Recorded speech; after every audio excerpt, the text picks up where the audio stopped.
The morning sun cast long shadows across the United Nations building in New York as world leaders gathered for what they thought would be a routine Security Council meeting. None of them knew that this day would change human history forever. Thomas Reed adjusted his tie and checked his reflection in the window.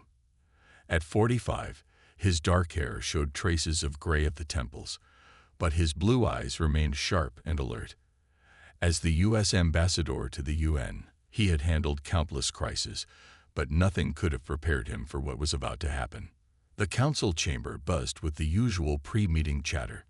Representatives from various nations discussed trade agreements and border disputes, all of which would soon become meaningless.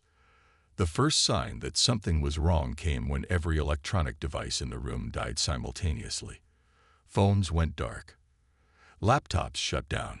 Even the building's main lights flickered and failed, leaving only the natural light streaming through the tall windows. "Ladies and gentlemen," a voice echoed through the chamber, though no one had spoken. "Please remain calm." The air in the center of the room began to shimmer, like heat waves rising from hot pavement. Then, in a flash of blue light that forced everyone to shield their eyes, they appeared. Three beings stood where empty space had been moments before. They were tall, nearly 8 feet in height, with silvery skin that seemed to ripple like liquid metal. Their eyes glowed with an inner light, and they wore what looked like flowing robes made of living crystal. Panic erupted. Security personnel drew their weapons, but the bullets stopped midair, hanging suspended before dropping harmlessly to the floor. The aliens didn't even flinch. "Your projectile weapons are quite primitive," the central figure said, its voice somehow translating directly into English. "We mean you no harm. I am First Speaker Valian of the Galactic Collective." Reed found himself stepping forward, his diplomatic training kicking in despite the extraordinary circumstances. "I am Ambassador Thomas Reed, on behalf of the United Nations." "Yes, your planetary governing body," Valian interrupted, though governing might be a generous term for such a fractious organization. The alien's tone carried a hint of amusement that made Reed's jaw tighten. The first speaker raised a hand, and a holographic image appeared above the council table. It showed Earth, then zoomed out to reveal countless star systems and civilizations. "You are not alone in this galaxy. The collective oversees more than 10,000 spacefaring species. We have come to offer Earth membership in our organization." Relief washed over the room. First contact, and it was peaceful. But Reed noticed something in the alien's posture, a certain tension that his years of diplomatic experience had taught him to recognize. "There are, of course, conditions," Valian continued, "the most important being complete military disarmament. Your weapons technology is dangerous. Not to us, of course, but to yourselves. We cannot allow primitive chemical propulsion weapons in civilized space." General Robert Harris, the U.S. military representative, stood up. "Disarmament. You can't expect us to." "Your weapons are toys compared to ours," the second alien said, gesturing. A beam of energy shot from its hand, creating a small hole in the chamber's thick wall. The beam hadn't made a sound. "This is but a fraction of our capability." Reed watched as the world leaders murmured among themselves. He saw fear in their eyes, but also wonder. The aliens had appeared inside one of Earth's most secure buildings as easily as walking through a door. Their technology seemed like magic. "You have 1 Earth month to begin disarmament," Valian announced. "We will return for your answer." The air shimmered again, and they vanished as suddenly as they had appeared. The room erupted in chaos. Leaders argued about the implications, the threats, the opportunities. But Reed stood silent, thinking. He had spent his career reading between the lines of diplomatic speeches, and something felt wrong. The condescension in Valian's voice, the casual display of power, the demand for disarmament. As he stared at the hole in the wall, Reed couldn't shake the feeling that humanity had just been backed into a corner. And in his experience, nothing was more dangerous than a cornered opponent. The world had changed forever, But Reed suspected the aliens would learn an important lesson. Humans don't react well to ultimatums. 3 weeks after first contact, James Walker stood before the massive doors of the Galactic Council chamber.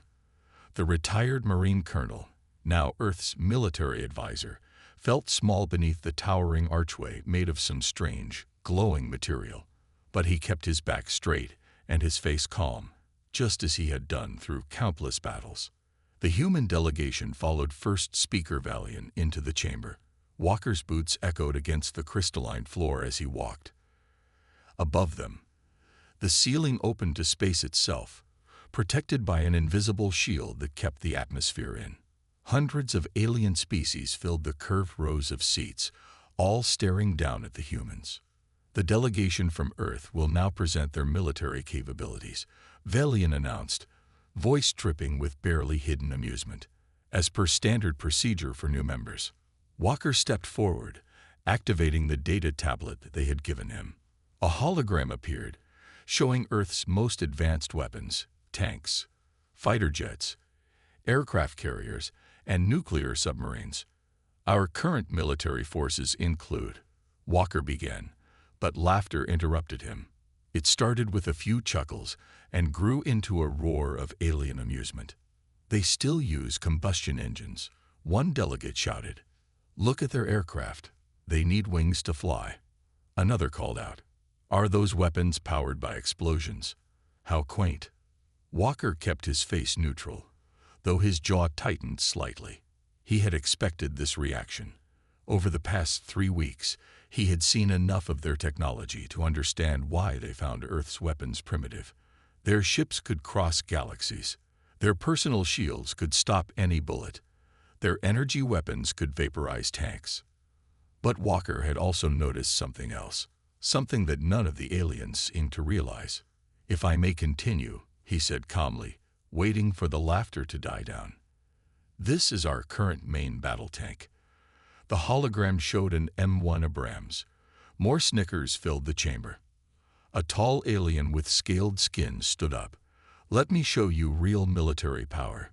He pressed something on his wrist, and a hologram of their latest battleship appeared. This vessel can destroy a planet. Your primitive projectile weapons wouldn't even scratch its shields. Walker studied the shield demonstration carefully. Impressive, he said. May I ask how your shields handle different types of attacks? Our energy barriers can stop any weapon, the alien boasted. They adapt to energy signatures instantly. Even if you hit them with 1,000 of your crude missiles, they wouldn't fail.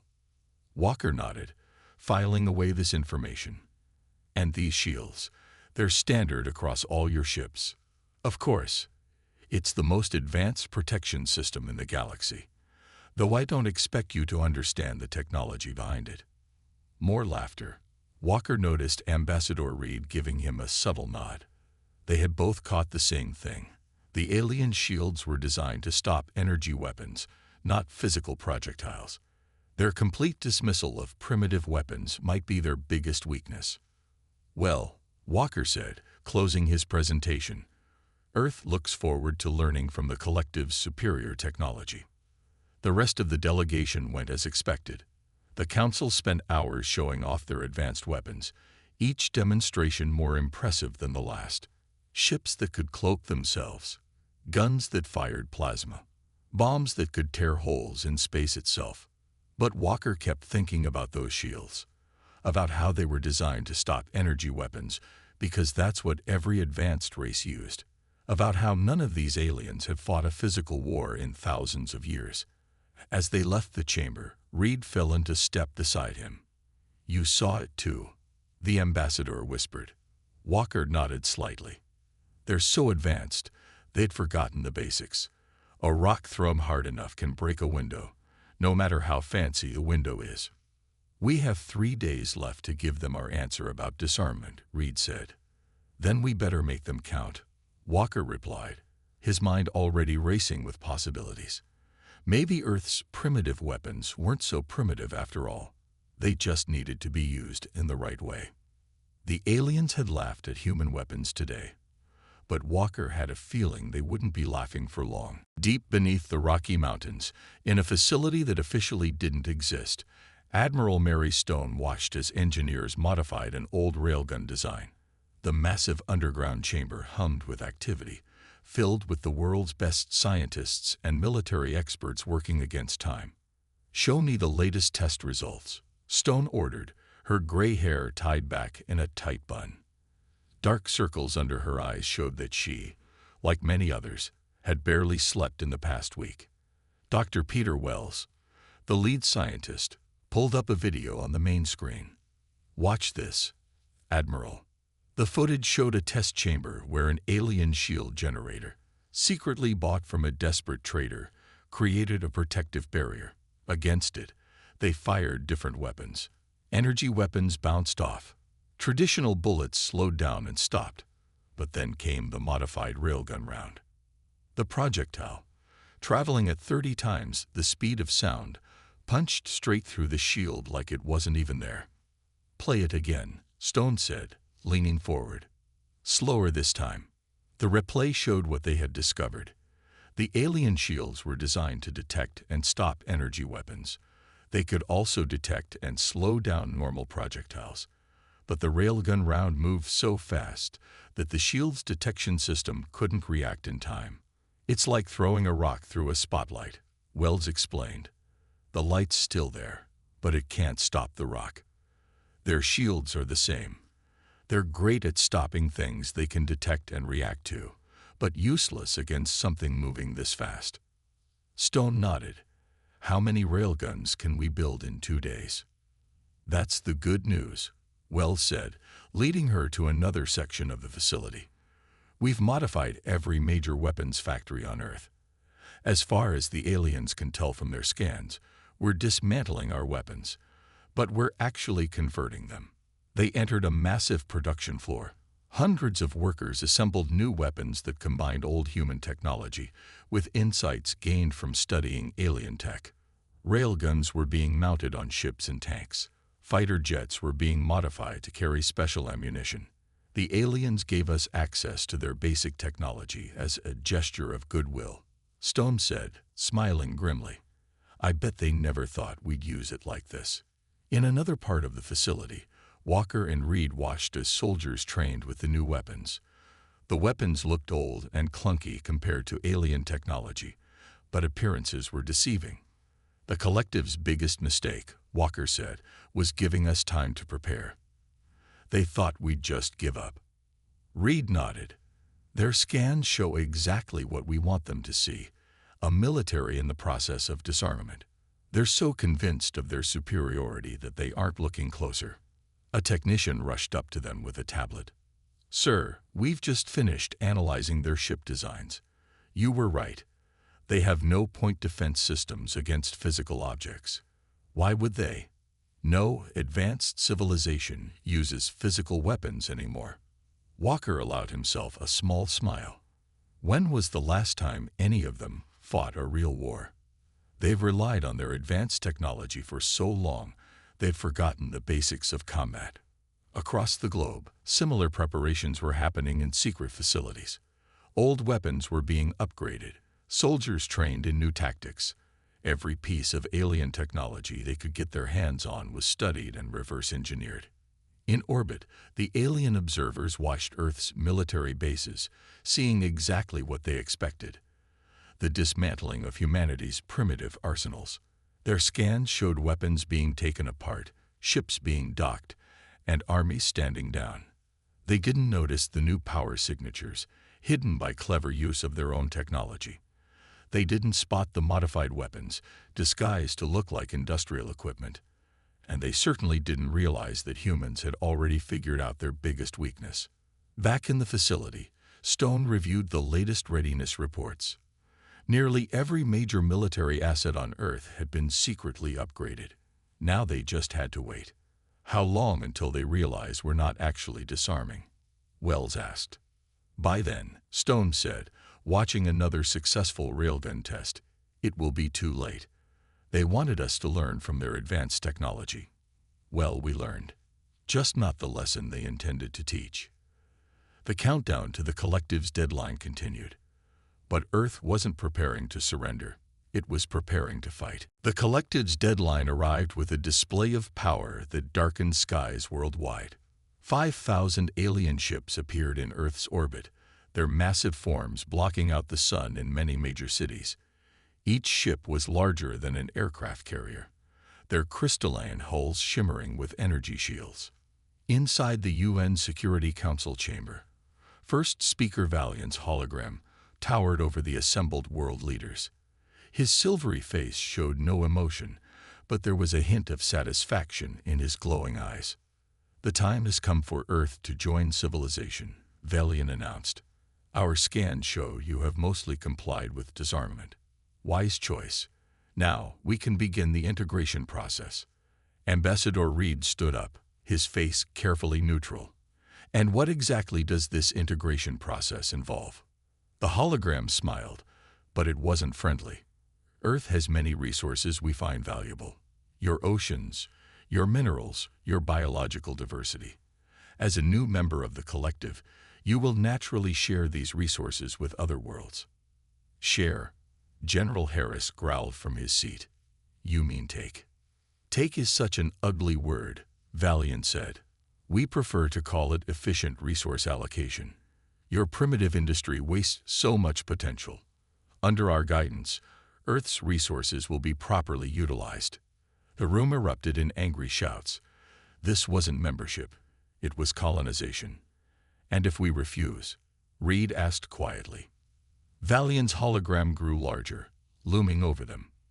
"Refuse. Look above your cities.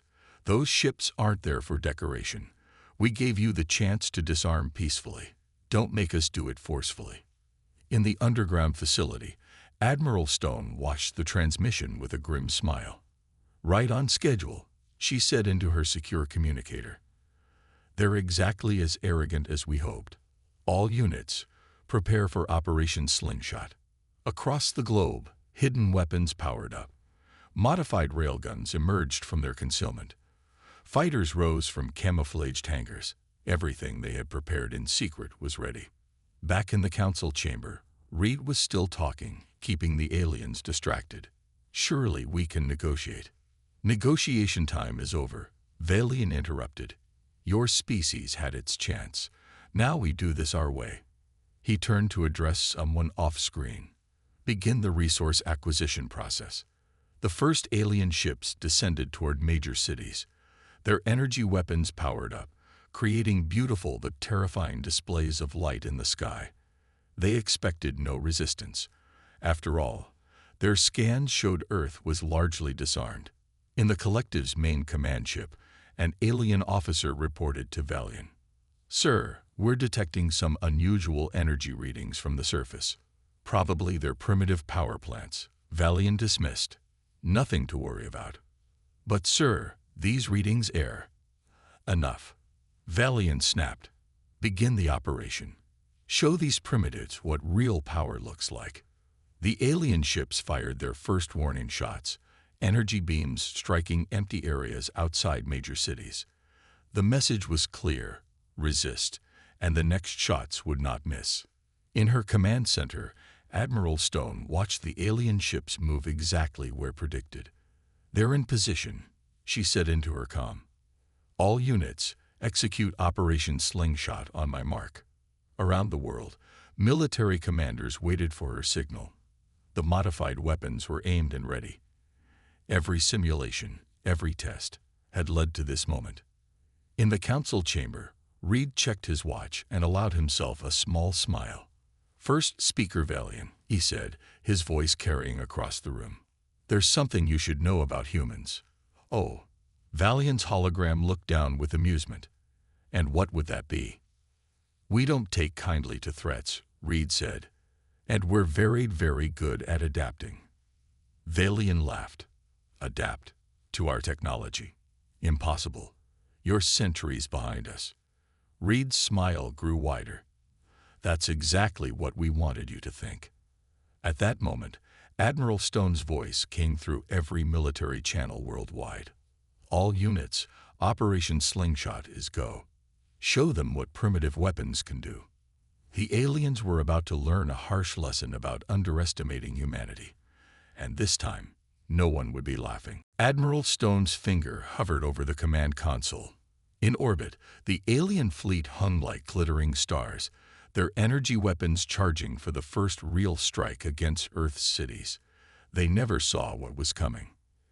"All stations, fire on my mark." Stone's voice was steady. She watched the tactical display showing thousands of modified railguns hidden across Earth's surface. Each one was loaded with specially designed projectiles, combining human ingenuity with reversed-engineered alien tech. 3. The alien ships moved into their final attack positions. 2. Energy weapons reached full power, their glow visible even from the ground. 1. First Speaker Valiant's hologram was still laughing in the UN chamber. Fire. The first shot came from a hidden facility in the Rocky Mountains. A single railgun round, accelerated to speeds that made even light seem slow, streaked toward the collective's flagship. On their sensors, it appeared as nothing more than a brief flash, too fast for their advanced systems to track. The round struck the flagship's shields head-on. For a moment, nothing seemed to happen. Then, like a stone through glass, the projectile punched straight through the supposedly impenetrable energy barrier. It tore through the crystalline hull, leaving a perfect hole through the massive ship. The laughter died in Valiant's throat. His hologram flickered as the flagship's systems registered the damage. "Impossible," he whispered. Then Earth opened fire with everything it had. Thousands of railguns fired simultaneously.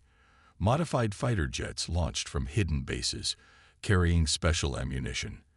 What looked like ordinary cargo ships in the oceans revealed themselves to be carriers armed with new weapons. The night sky lit up with trails of hypersonic projectiles.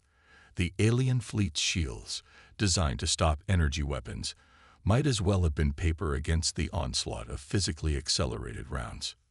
In the Galactic Council chamber, the assembled aliens watched in horror through their viewing screens. The human delegation had insisted on broadcasting this historic moment of integration to the entire council. How? An alien delegate demanded. Their weapons were primitive. We saw them dismantling their arsenals. Walker stepped forward, his voice calm. "You saw what we wanted you to see. You were so convinced of your superiority that you never looked closer, never questioned why we seemed to give up so easily." On the main display, another alien capital ship's shields failed against the barrage of railgun fire. The projectiles were moving so fast that the automated defense systems couldn't even detect them until it was too late. "Stop this," Valiant's hologram demanded in the UN chamber. "You can't." "Can't what?" Reed interrupted. "Can't fight back. Can't defend ourselves. You should have studied Earth's history better. Humans have been fighting wars since we could pick up sticks and stones. We learned long ago that sometimes the simplest solutions are the best ones." The space around Earth had become a chaos of destruction. Alien ships tried to fire back, but their energy weapons were designed to fight other energy weapons. They couldn't track the hypersonic projectiles, couldn't hit the human fighters that dove in and out of range using modified alien tech. In her command center, Stone watched the tactical display with grim satisfaction. "Status report," she ordered. 30% of the alien fleet disabled or destroyed. Her officer reported. "No successful hits on our forces yet. Their targeting systems can't handle our speed." The alien ships began to retreat, their perfect formation broken. Centuries of technological superiority had left them unprepared for this kind of warfare. They had forgotten that sometimes the oldest weapons, updated with new ideas, could be the most effective. In the council chamber, the alien delegates sat in stunned silence as they watched their invincible fleet retreat from Earth's primitive weapons. Walker stood before them, his voice carrying across the chamber. "Let this be a lesson," he said. "Technology isn't everything. You looked down on our weapons because they weren't as advanced as yours. But you forgot something important." He pointed to the display showing another alien ship falling to Earth's defenders. "Sometimes the simplest solution, A really fast rock is all you need. The Collective's fleet was in full retreat now. Humanity had just announced its presence to the galaxy in a way no one would ever forget. And no one was laughing anymore. 3 days after Earth's defense of its orbit, Admiral Stone stood on the deck of the U.S. Freedom, watching recovery teams collect pieces of alien ships. Each fragment of advanced technology would help humanity understand their place in the galaxy better. "Admiral," a young officer called out, "we're receiving a priority message from the Galactic Council." In the ship's command center, the main screen showed a very different council chamber than before. Many seats were empty. The remaining delegates sat quietly, their earlier arrogance replaced by careful attention. The Collective requests an immediate cessation of hostilities, the new first speaker announced. This one was different from Valian, who had mysteriously retired after the battle. "We are prepared to discuss new terms." Stone shared a look with Ambassador Reed, who had joined her on the carrier. "New terms?" Reed asked, his voice neutral but with a hint of steel beneath it. "Yes." The first speaker shifted uncomfortably. "We acknowledge that our previous approach was flawed. The Collective is prepared to recognize Earth as a full military power with all rights and privileges." Walker stepped forward from his position near the tactical display. "And the resource acquisition program?" "Cancelled, of course," the first speaker said quickly. "In fact, several other council members have expressed interest in trading with Earth, particularly regarding your weapons technology." Stone couldn't help but smile at that. In just 3 days, everything had changed. The recovery teams had counted over 2,000 disabled or destroyed alien ships. The remaining 3,000 had fled to the edge of the solar system, their commanders refusing to come closer to Earth's primitive defenses. But more interesting were the messages arriving from other alien species. Many, it seemed, had resented the Collective's dominance. They had just needed someone to prove the giants could bleed. "Admiral," another officer called out, "we're picking up multiple ships entering the system. But they're not Collective vessels." The tactical display showed dozens of ships, each from a different alien species. They kept their distance and broadcast clear messages. They came to trade, to learn, to establish diplomatic relations with the species that had humbled the mighty Collective. "How many species are requesting military technology exchanges?" Walker asked, reviewing the incoming data. 37 at last count, sir," the officer replied.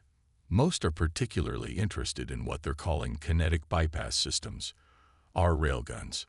Reed shook his head with a slight smile. Funny how quickly primitive becomes innovative when it works. The main screen shifted to show a news broadcast from one of the council worlds. Crowds had gathered in their streets, watching replays of Earth's defense. The footage showed human weapons piercing impenetrable shields, human fighters outmaneuvering alien ships, and the mighty Collective fleet retreating from the primitive world they had tried to subjugate. "We've received another message," the communications officer announced. "This one's from the Collective's military command. They're requesting a training exchange program." Stone raised an eyebrow. "They want to learn from us now." "Yes, ma'am. They specifically mentioned wanting to understand our tactical innovation and unconventional warfare techniques." Walker laughed. "Unconventional. We just threw rocks at them. Really, really fast rocks." But everyone knew it was more than that. Earth had shown the galaxy something they had forgotten. That technology alone doesn't win wars. Innovation, adaptability, and the willingness to think differently mattered more than having the most advanced weapons. In the carrier's recovery bay, scientists examined a captured alien shield generator. They had already found ways to improve it by combining it with human technology. The aliens had stopped advancing because they thought they had reached the peak. Humans, always striving to climb higher, would show them how wrong they were. "What's our official response to the Council?" Reed asked. Stone looked at the tactical display, now showing hundreds of diplomatic requests from across the galaxy. Earth had gone from being seen as a primitive backwater to one of the most sought-after allies in known space. all because they had dared to think differently. "Tell them," she said, "that Earth accepts their recognition, and we look forward to teaching them some new tricks." The sun set over the carrier, glinting off the recovered alien technology. Humanity had earned its place among the stars, not by copying others, but by being uniquely, defiantly human. And somewhere in the galaxy, the laughter had turned to respect. 1 year after the battle that changed everything, the Galactic Council chamber looked very different. New seats had been added, arranged in a circle rather than the previous hierarchical rows. At one of these seats sat Ambassador Reed, now Earth's permanent representative to the Council. The chamber buzzed with activity as delegates from 100 worlds discussed the latest human innovation, a defense system that combined physical railguns with energy shields. Earth had become the galaxy's leading military technology developer, but with a surprising twist. They shared their knowledge freely with allies. "The humans continue to surprise us," a delegate from a crystalline species said to Reed. "When we first met your kind, we thought you were primitive. Now half the galaxy's ships use your hybrid defense systems." Reed watched as Walker, now Earth's military attaché to the Council, demonstrated the latest improvement in weapons technology on the chamber's main display. The aliens who had once laughed at human weapons now took careful notes. "The key was never about being primitive or advanced," Reed replied. "It was about being willing to learn and adapt." Admiral Stone's hologram appeared next to them, transmitted from Earth's new space station. The station itself was a symbol of humanity's new approach. Built with a combination of alien and human technology, it served as both a defense platform and a trading hub. "The latest training program is ready," Stone reported. "We have officers from 30 different species coming to learn Earth combat tactics." The changes went beyond just military matters. Earth had become a melting pot of galactic culture and technology. Human cities now featured alien architecture alongside traditional buildings. Ships of all species visited Earth's ports, trading goods and ideas. But most importantly, Earth had maintained its independence and unique identity. In the Council's main viewing area, a group of alien children watched in fascination as a human teacher explained basic physics using a simple ball and sling. "Sometimes," the teacher said, "the simplest tools can teach the most important lessons. This is how we first understood gravity, long before we had gravity generators." The collective, once the dominant force in the galaxy, had adapted too. Their ships now carried both energy weapons and kinetic accelerators. Their shields were designed to stop both types of attacks. But most importantly, their attitude had changed. "We forgot what it meant to struggle," the new first speaker admitted during a private meeting with Reed. "Our technology made us complacent. Humanity reminded us that true strength comes from never stopping to learn, never assuming you know everything." Walker, standing at a window overlooking Earth's bustling spaceport, watched ships from across the galaxy come and go. Human vessels, distinctive with their combination of practical design and advanced technology, flew alongside alien craft.